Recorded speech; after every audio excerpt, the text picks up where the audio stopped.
Welcome to this journey through sound. My name is Alejandro Santamaria, and I'm here to offer in this beginner's class on the magical world of Native American flutes.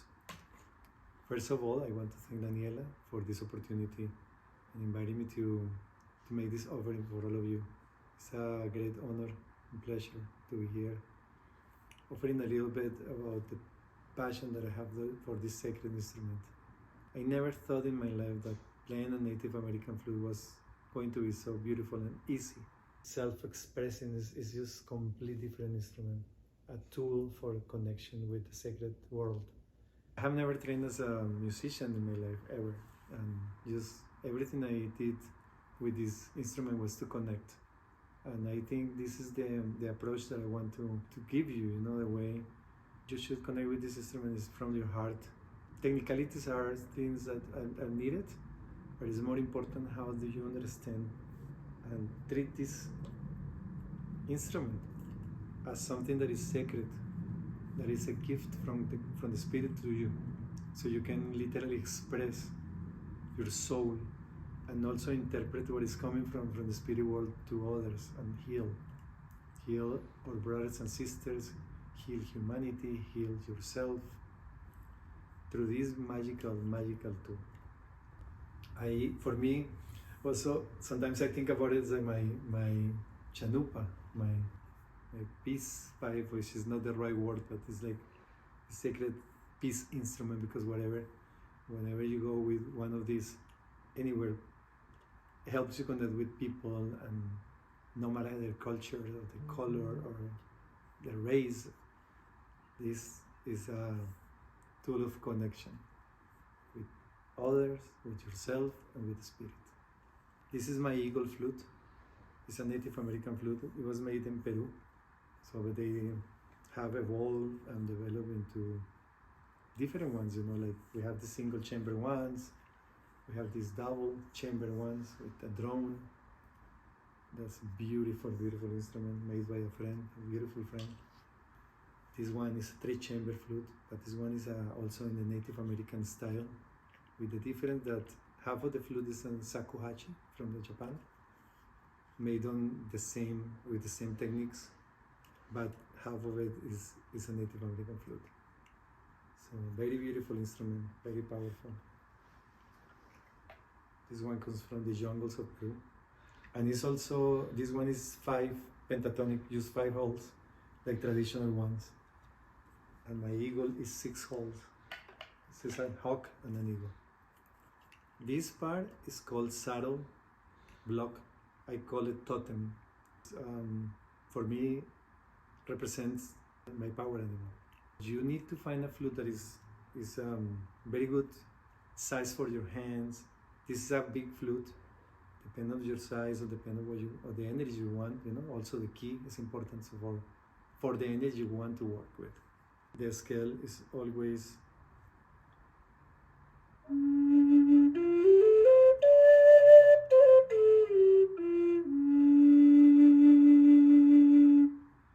so when it's a 6-hole flute, you always keep this finger on the same place. You don't move it for this particular scale, which is the Native American scale. It's other scales where you can play around and move it, but in this particular one, with 6 holes, you will always keep the finger right there.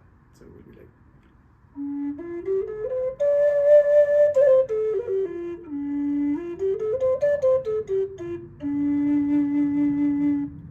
If your flute has only 5 fingers, which like this one, it won't be necessary, just you play the way it is.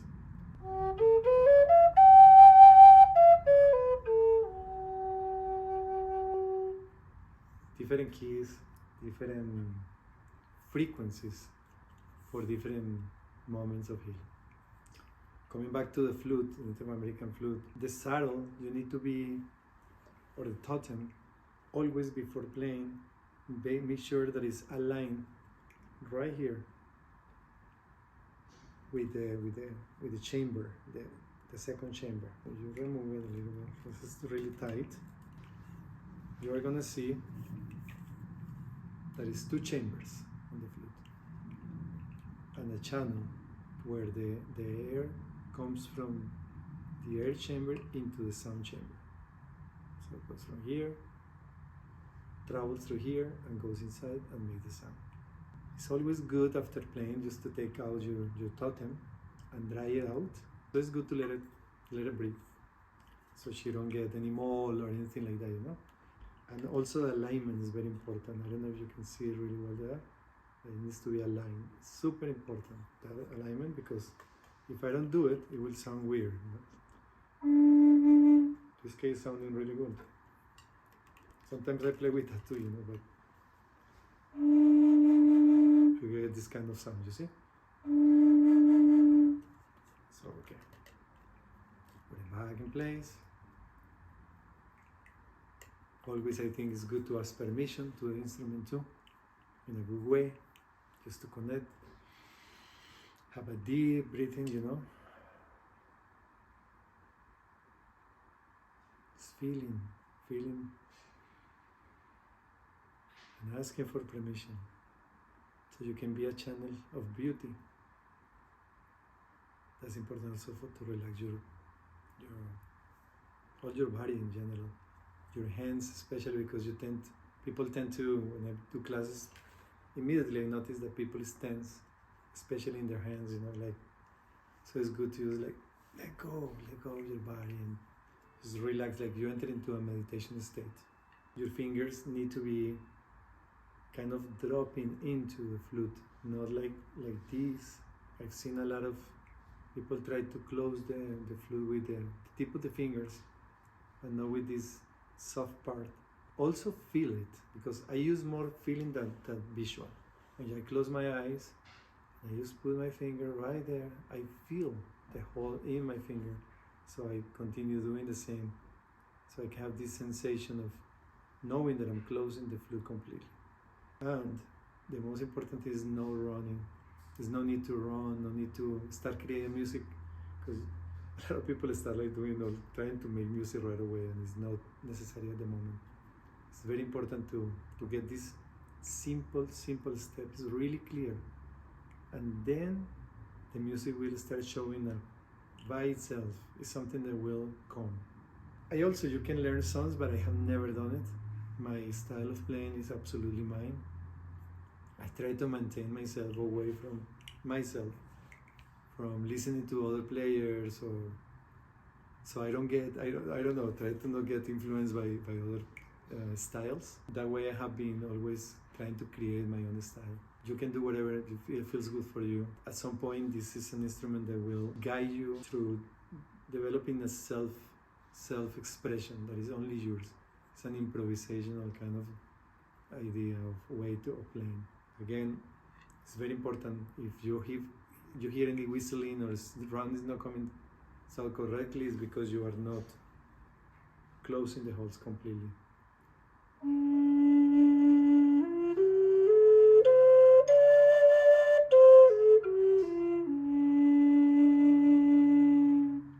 This is very simple, very primordial, just to be able to do the scale that way.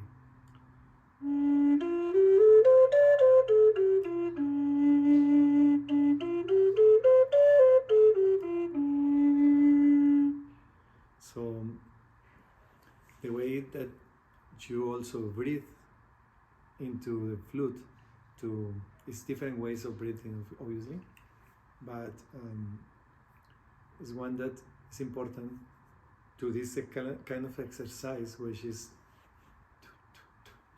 with your tongue. You will close every time you give air into the flute, and close. But that is in complete coordination with your fingers as well. So this is why the practice is important, because you will automatically know when your finger is moving, your mouth is closing, your tongue is closing the mouth. So it's like,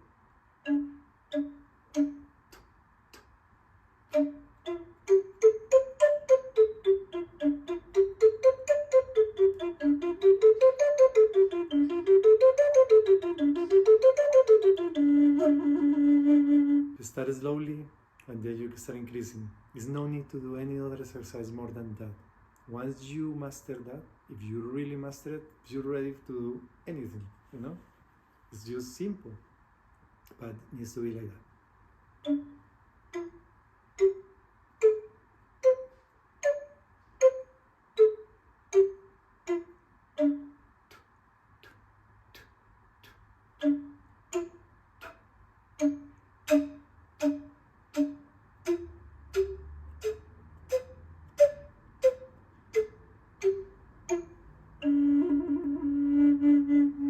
Exercise, that's the way. How that will help you to create music?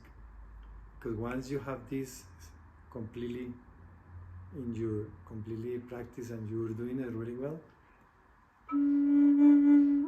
then you can elongate your breathing into it, and the steps you do. It's a variation into how much air you put into the flute, how long, how short, It's a game. It's just a complete beautiful game.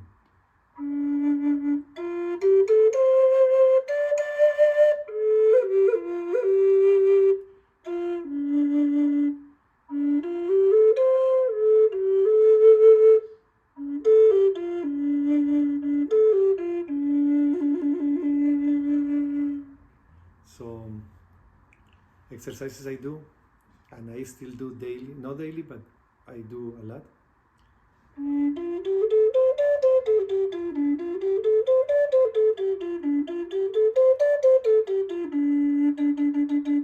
Also, sometimes I do it without cutting the air, because that will help with my breathing in long term. The air needs to come from from the navel, like out. It's breathing like you are breathing techniques when you get your air not into these chambers, but into your stomach, down, down, down. So I practice that too. You use through your mouth, and then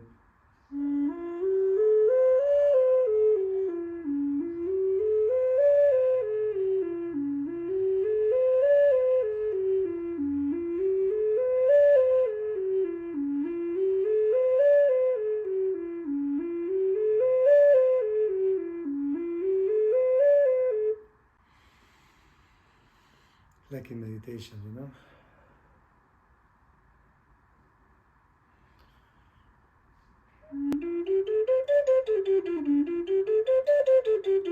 You see the difference? When you mark it or you want, it's different styles for playing. So after you practice that, I do another exercise, which is the second exercise that I have always been recommending.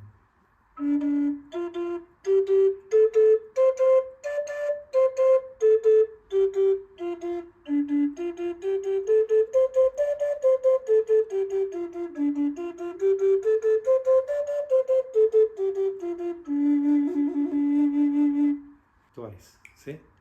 Tun tun tun tun tun tun tun tun tun tun tun tun tun tun tun. So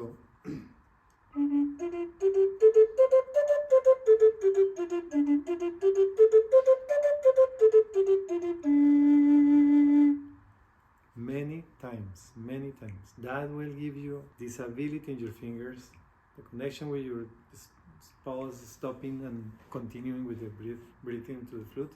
Anybody can play. Anybody can learn. It's just the most beautiful, grateful, powerful tool and musical instrument there is for me, and hopefully for you one day. Simple, boring sometimes, I don't know, but that's the way you will get there. Then you will start creating. It's not important at this moment to think that you need to make beautiful music or just be, already playing the flute, but just make the exercises that I teach you, because that's the way I learned too, and you will see.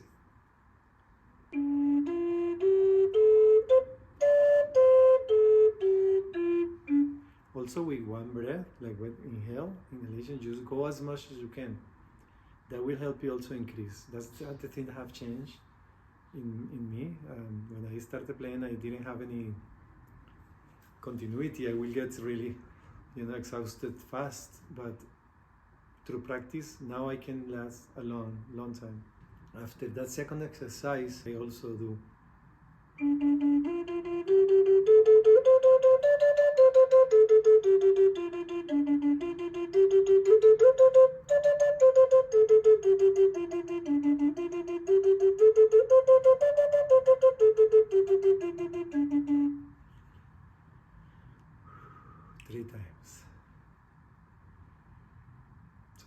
get short breath. You need to pause and breathe again.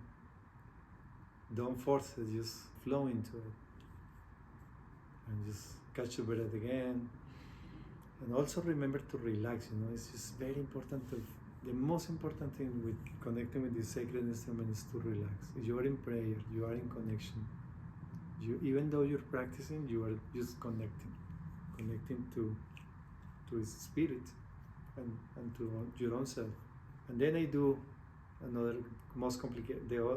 I get it harder and harder, But I'm gonna give you these exercises, but you don't need to rush or try to do all of them at once. Just do 1 week of the first exercise or 3 days, and then don't jump into the next. Unless you feel like you're ready, go ahead. But I recommend just to do one at a time. Then you can practice it all at the same time.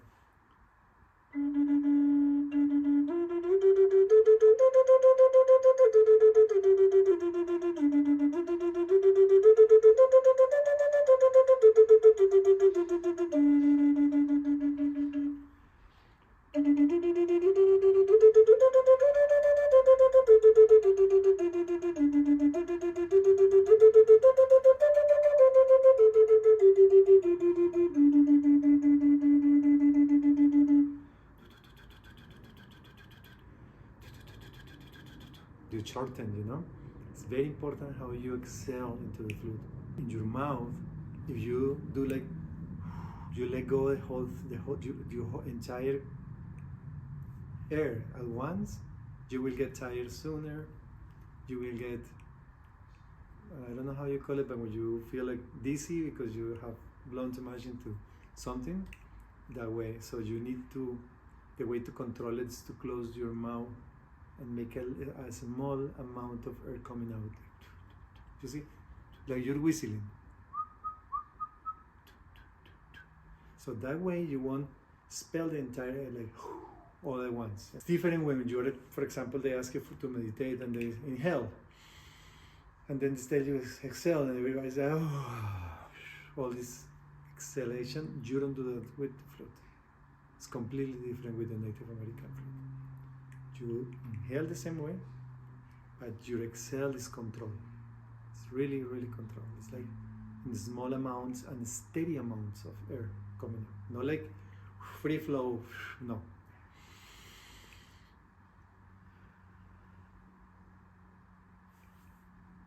You can practice just to do it slowly, slowly.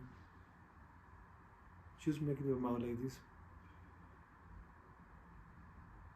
till you empty yourself.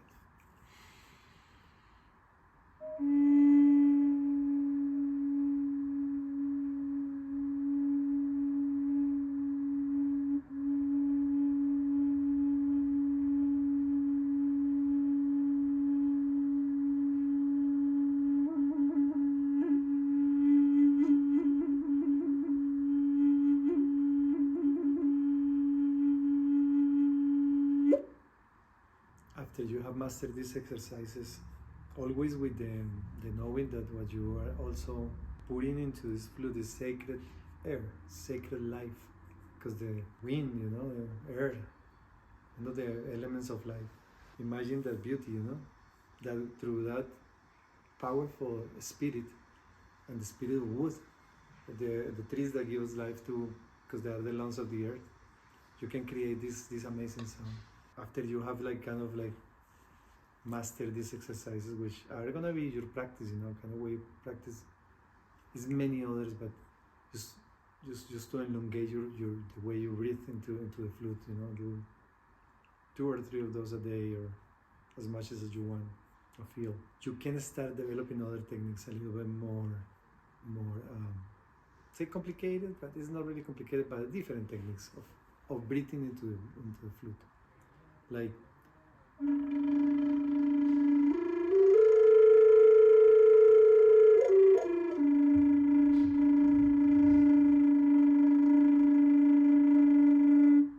every time I make the sound, I think about hummingbirds. This is for me, is when the hummingbird medicine comes to me.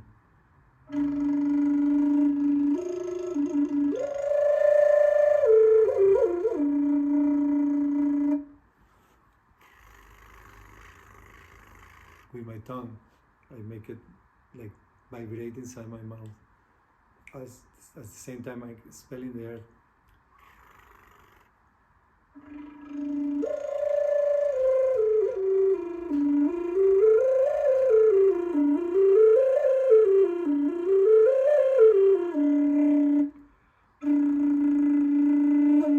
If you have ever heard a hummingbird flying around, you will see the humming like.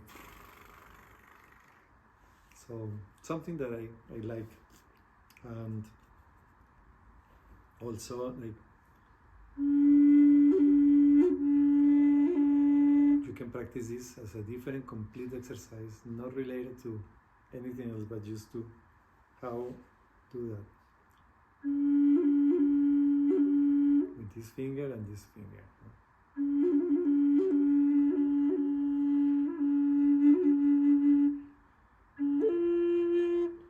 Something I do sometimes like this. So at the same time I move this one, I move this one up and down.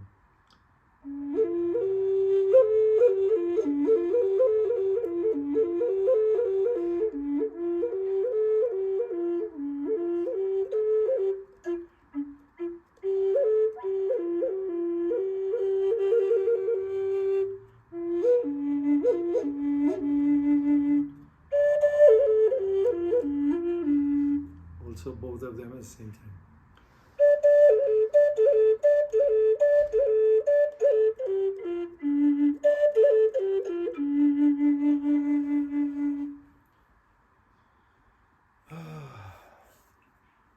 Show you a double chamber flute that I love. I want to play for all of you this double chamber flute. It's a very, very beautiful flute, and I would like to share a little bit this magic.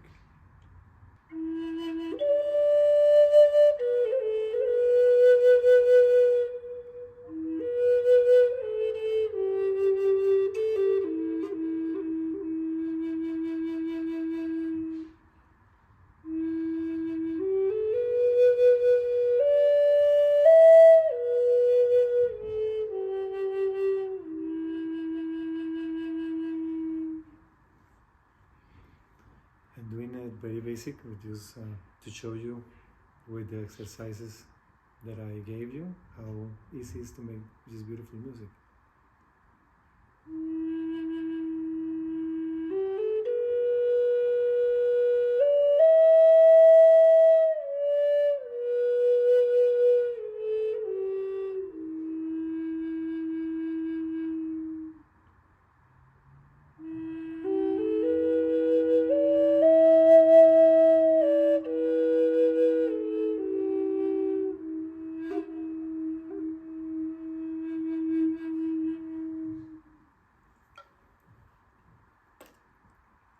Thank God I did that, because I immediately remembered something super important into the breathing techniques.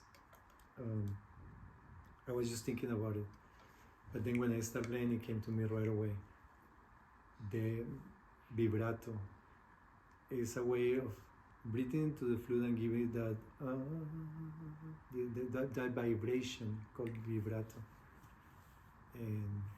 And that's very important for playing Native American flute. It's one of the most, I think, the things that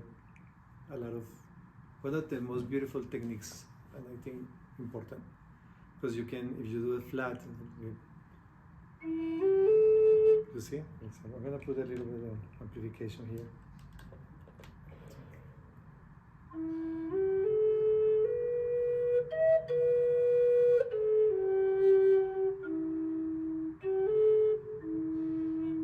Without the vibrato, it's flat.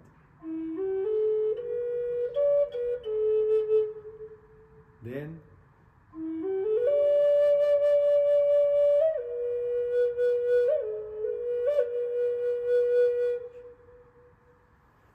it comes from here, kind of. This is one of them. You will have to find your way, but it's kind of like putting there. And I don't use the tongue that much in that technique, but I use my throat, kind of like it comes from closing and opening here. So there's no tone involved in that sound. It's just your muscles here. Like when you sing, exactly. It's the same into the flute.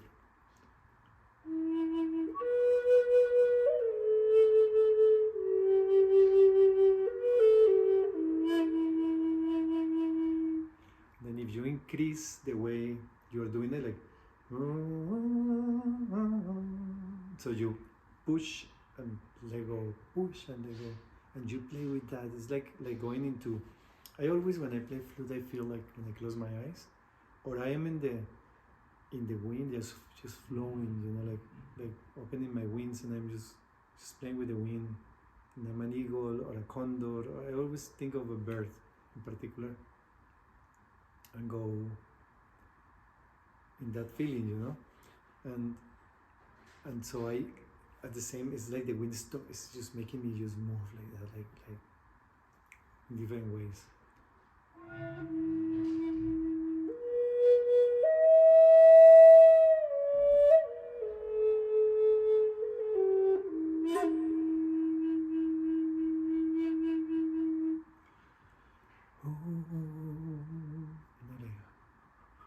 It's from here, from your throat.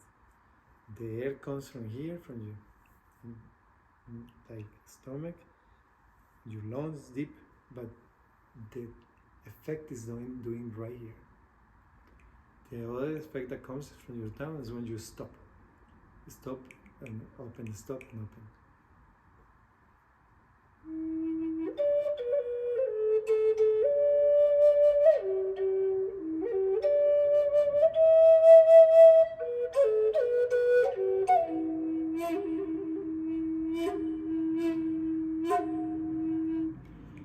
Push and open your hole.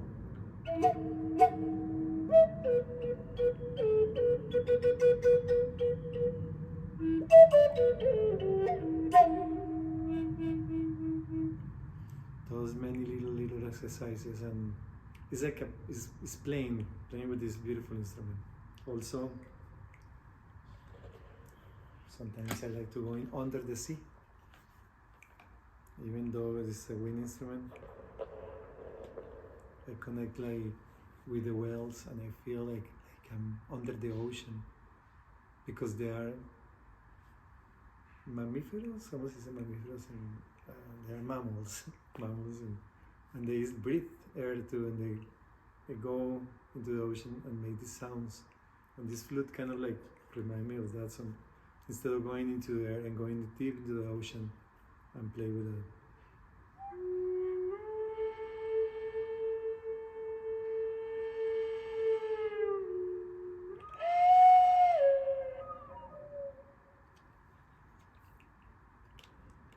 I didn't check my totem, so very important to before you play, because I heard air escaping, so good to check your totem always before playing.